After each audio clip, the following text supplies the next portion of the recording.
Okay, now we're going to go over what I call the comps research method. Comps are huge in this market. A comp, comparable, is basically another word for proof of concept, like I said earlier.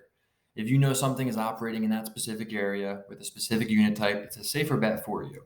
Of course, you also want to be aware of jumping into an extremely saturated market too, but let's discuss what you want to look for and my method for breaking down exactly what your property will make. So first, you want to look at the following variables for the zip code or the city that you're interested in. The average daily rate, the occupancy rate. Those are the two variables that are golden and will give you the best idea of what you can expect to earn on your property. Average daily rate is the average price of the B&B or the short-term rental, and occupancy rate is how many days of the month or the year is it occupied. A little math, you can easily project exactly how much revenue you're going to make with these two methods. So download the Excel chart that I provided and it has places for you to easily input this data to project for the next 4 years all of your numbers. There's going to be a little spot, it says average daily rate, and there's going to be a little spot and it says occupancy rate. You're going to punch those two things in based on what I'm about to teach you, and it's going to automatically project your numbers for the next 4 years and your returns, which will be very, very useful. We'll go over that more in running the numbers, but you should download that now so you can mess around with the comps method the way I'm about to teach you. Okay, so this method can be a little tedious with these numbers as you will go through the calendars of each comp you're looking at and determine the average daily rates and the occupancy rates. So we're going to physically open up the comps in the area that we're looking at. We're going to look at their calendars, see how much they're charging every day on weekends, and we're going to get a good idea of this. And then we're going to see how much they're booked up over the next month, next 2 months, 3 months, yada, yada, yada, and get a good idea for what their occupancy rates and what their average daily rates are. This is a much more tedious method. We do have an easier way to get all this data instantly through AirDNA, which we're going to go over in the AirDNA lesson, which we're still going to keep on ice for right now because I want you to understand how to do the long work before I teach you the shortcutted way. And this is not like school where I'm going to teach you something and you're never going to use it again. This is definitely going to be beneficial for you. So you want to understand the thought process behind this and how this exactly works. So we're going to be looking for the average daily rate and the occupancy rate. And then we're going to be breaking this data into multiple categories of performance, the 90th percentile, the 75th percentile, and the 50th percentile. Again, AirDNA is going to do this for you, but we're going to do it manually, and this will allow you to see the comps in the order of most successful to least successful and allow you to determine where you can possibly fall on that scale. Then you want to identify the types of properties and the Airbnb listing quality. If the 90th percentile is full of mansions charging $4,000 per night, and you're looking at a condo, then you know the condo is not going to operate in that 90th percentile. It's just not equivalent. You're not going to operate there. It's missing the physical aspect of the property to get it to that level. Get a good idea of what the units look like in these different tiers, and you can more effectively target potential units for yourself. Also, you want to make sure you're looking at the quality of the listing. This will be the second factor to play into where you will fall on the percentiles chart. If you have a mansion, but treat the guests poorly, you have bad customer service, and you do not accommodate them properly, you will not do well for as long. You're going to get bad reviews, and your feedback will certainly cap your potential, if not take you out of business altogether.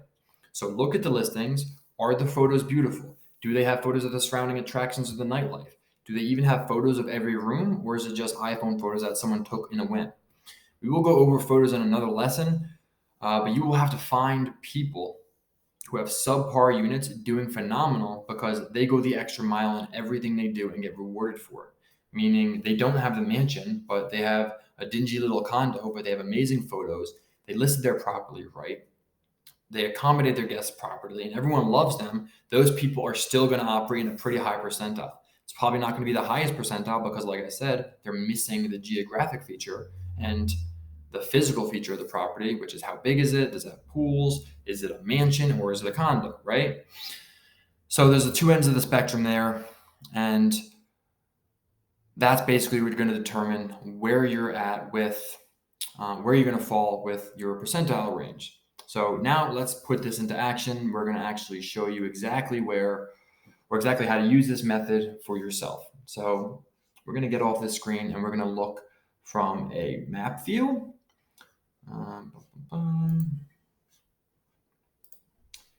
just type in flexible search. Okay, now we're going to look at a map. Now, let's say Orlando. Let's just go to Orlando. That's a great spot for B&B. And you know what? I want to do a specific. I'm looking for a month from now, from there to there. Sure. And I'm looking for, I'm not gonna cap the guests. Just want to see everything. Okay, but now let's look in a specific area and see what kind of comps we got going. Okay, so this area is really big. A lot of comps over here. Very, very, very simple to look at. We can take a very quick glance at this and understand exactly what the average daily rate is about. You have some for 40, some for 50, some for 80. You have one for 175, one for 300. Those are obviously going to be the 95th percentiles, the 99th percentiles. But then we're going to look at, again, like I said, what is the situation here? Why is this $300 and why are these ones 55? Okay, just from the picture, like bright red entrance, bright red parking. Somehow they're a super host, but the property is physically does not look anywhere near on par as this one, and that initial picture is nowhere near as appetizing. I mean, this just looks fantastic, and this just looks like crap. So this is kind of the difference between, like I said, 50th percentile, 95th percentile. Where in your property are you going to fall here? You know what I mean? Another one, this one has a pool. So even this one would be a good comparison because right next to each other, you're getting $299, you're getting $130, which doesn't even look like it was the one that I originally clicked on. It looks like it disappeared. So let's open this up. Let's see.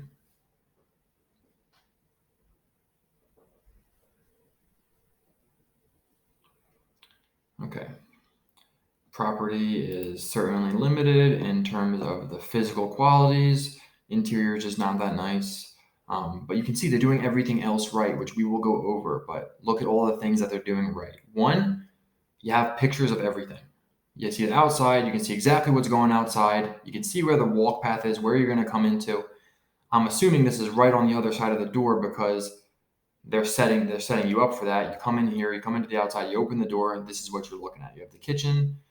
They're taking specific photos of the amenities they have. Look, we have pans, we have a knife set, we have all of this stuff.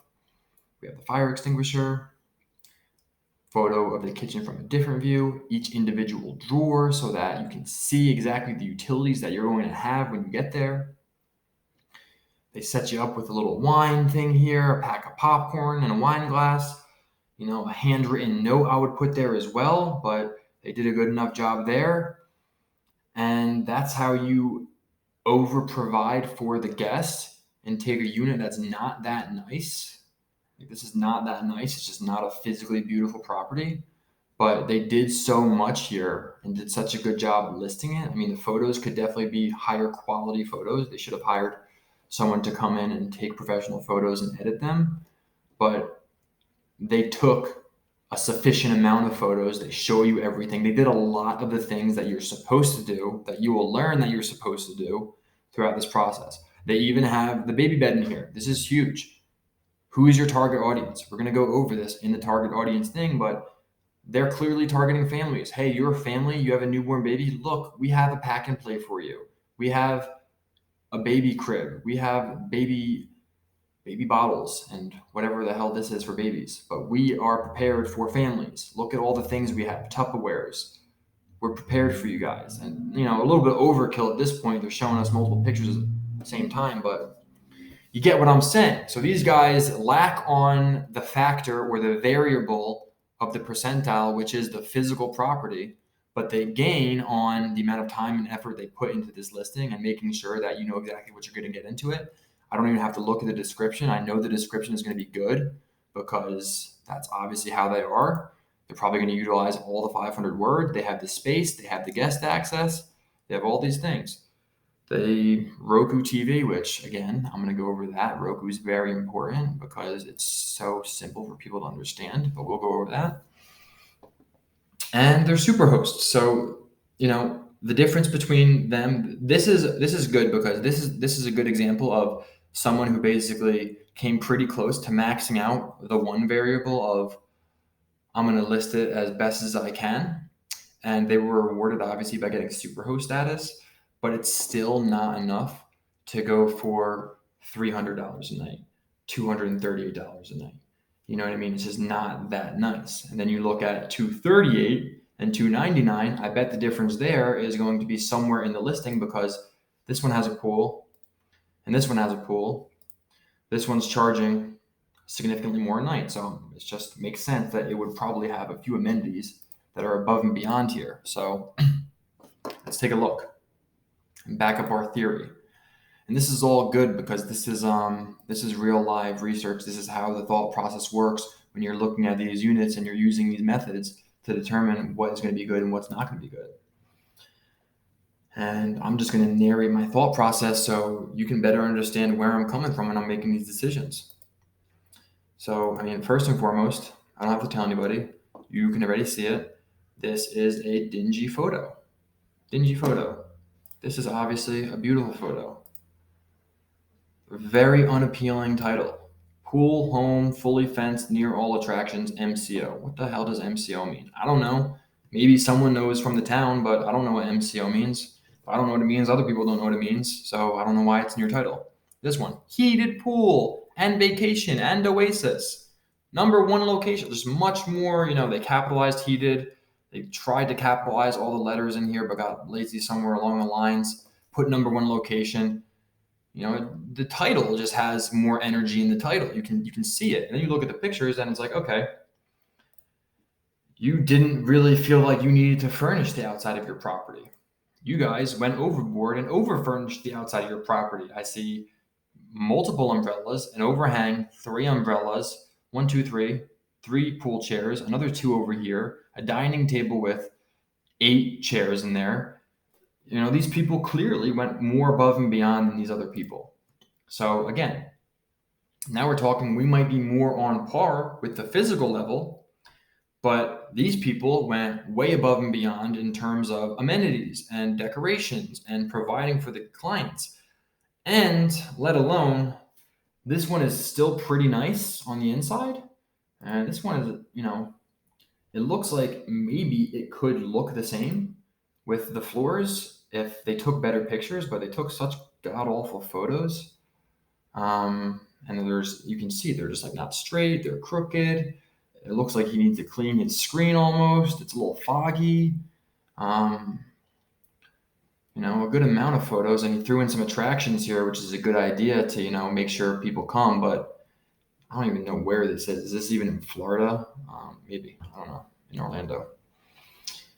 Yeah, so again, picture of a router, kind of useless picture there. Actually kind of shows off some extremely cheap IKEA furniture that they have. So not a huge fan of that, but you can see the pictures aren't super nice quality. Decorations are a little underwhelming. And the outdoor area, you got a nice big pool here. Furnish it nicely. Put some hammocks up. Put some umbrellas. Get some outdoor furniture here. Do the things that are going to get you an extra $50 a night, because it's going to have a huge effect on you long term, right? So this is a good 95th percentile guy here. If you're looking in this area, I'm deeming this as 90th percentile. I'm saying, okay, if I can do everything this guy has, if I can mimic what this person has, I should be able to make the same amount of money that this person's making. So we see, okay, about $200 a night. And let's see how booked they are. That's May, April, March. Okay, booked out for the rest of March. Fantastic. Booked out up until the first weekend to the 9th of April, and then a few days here and there. And if it's me, I'm making sure I'm booked out on these days that they're not booked out. So this is good. The occupancy rate looks good. Booking lead time may not always be so big. People may not be booked out for 3 months in advance. But if you look at the next 30 days, it's typically a good indicator. Right now, we're at the 20th of March. So we're going to look up to the 20th of April. that's a pretty good occupancy rate. We have, a few days open here that can get booked up and probably will get booked up if I know the season. So this is confident. I'm confident in this. I'm going to say, okay, we can operate at what looks like a 75 percentile or 75% occupancy rate here. So if I'm at the 95th percentile in terms of my location and the quality, because these guys obviously took great photos, they did everything else as good as well. You can see they wrote way more than the other people, even the other people who had a really good listing. These people are much, much better. Nicer pictures, a lot more information here. Everything all around is just a little bit nicer, and they're charging more for it. They're getting more reviews for it. They're booked out higher for it. So this is the goal right here. So we're going to basically use this, and give me a second to pull this up here. We're going to drop this into 3 different categories: the 75th, the 95th, and the 50th percentile. So give me a second here to pull up my Excel, and I'll just show you where you punch that in. And then I'm not going to go through all the processes, but we're going to go through exactly how this would look. So as you can see, we got 50th, 75th, 90th. The way this would basically work is we're going to come in here just for purposes of this. I'm going to, ignore all these numbers here. This is just so I can show you how this is going to work and how you're going to set this up. And when we go through running the numbers, you'll see a little bit more on this. But we're looking right here. We're going to go 75% occupancy, and I know we can get $299 a night at 70% occupancy.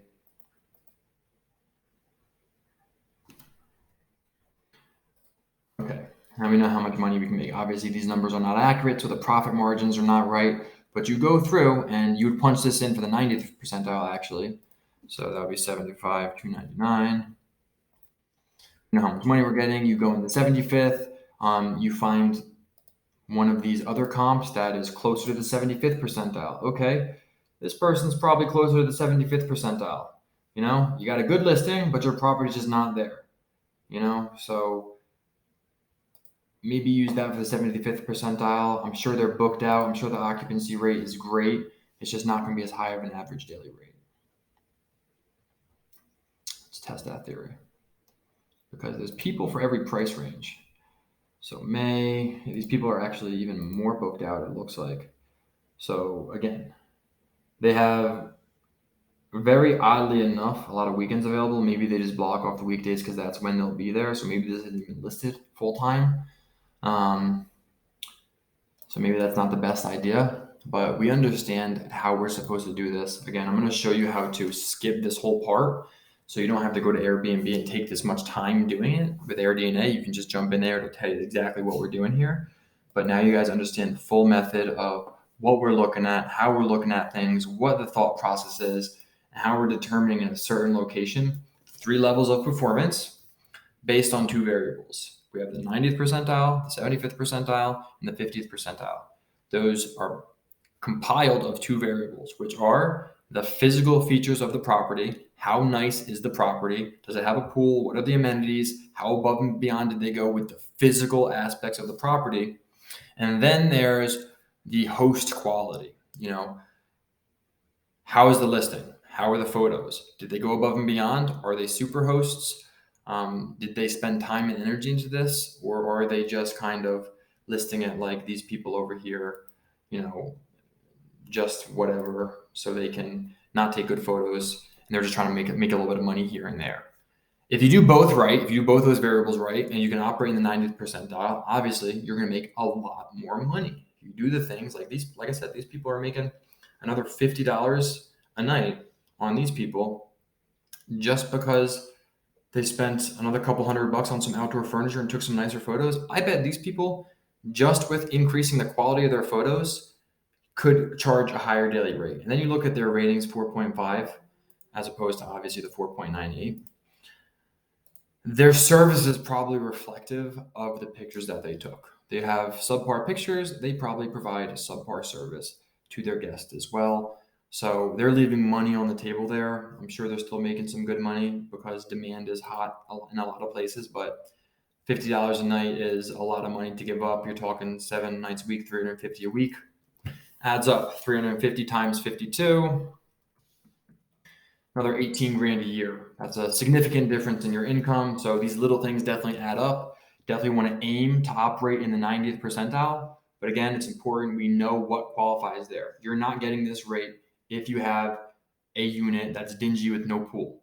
It's not happening. You're not going to get $299 a night for it. It's got to be a nice unit and it's got to have a pool to warrant that. Otherwise, you're going to be looking more around this 139. So now you understand how to use this comps method. Let's go on to the AirDNA methods, which we're going to show you exactly how we skip this whole process. We get the data very quickly and easily, and we can streamline this thing. And then we'll go into running the numbers. So we can talk about expenses and everything like that. And I'll see you guys in the next lesson. This one was a little long, I know, but it's necessary because you need to understand the thoughts and the process of looking at all of these different units and determining where you can fall within this spectrum of profitability. See you guys on the next lesson.